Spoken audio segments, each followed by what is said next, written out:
this problem, what you have to do to fix the problem is go straight to your phone menu and try to search for the app.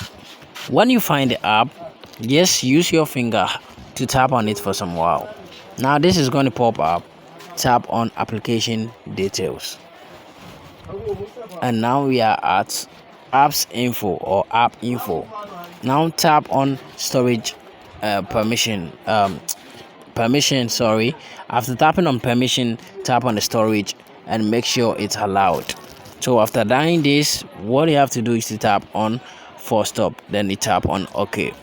Now tap on notifications and make sure all notifications are toggled on. When all notifications are toggled on, tap on mobile data and Wi-Fi, and now make sure the background data is toggled on. After doing this, what you have to do is to go to Google Play Store to check for the update of this app. After updating the app, tap on the power button for some while and you're going to see reboot.